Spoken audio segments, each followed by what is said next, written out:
അന്തരീക്ഷത്തിൻ്റെ 4 പാളികൾ ഏതെല്ലാം? Troposphere, stratosphere, mesosphere, thermosphere. ഭൗമോപരിതലത്തിൽ നിന്ന് എത്ര കിലോമീറ്റർ ഉയരത്തിലാണ് കാർബൺ രേഖ? 100 കിലോമീറ്റർ. അന്തരീക്ഷത്തിൻ്റെ എത്ര ശതമാനമാണ് നൈട്രജൻ? 78.08%. അന്തരീക്ഷത്തിൽ ഏറ്റവും കൂടുതലുള്ള വാതകം നൈട്രജൻ. ഭൗമോപരിതലത്തിൽ നിന്ന് എത്ര കിലോമീറ്റർ വരെയാണ് ജലബാഷ്പം കാണപ്പെടുന്നത്? 120 കിലോമീറ്റർ.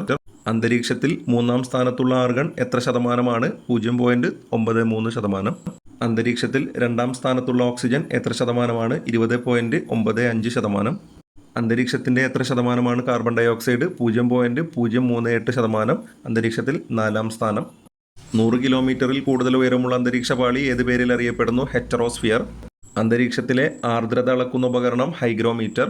അന്തരീക്ഷത്തിൽ കാർബൺ ഡൈ ഓക്സൈഡിൻ്റെ മാറ്റങ്ങൾ രേഖപ്പെടുത്തുന്ന ഗ്രാഫ് കീലിംഗ് കർവ്.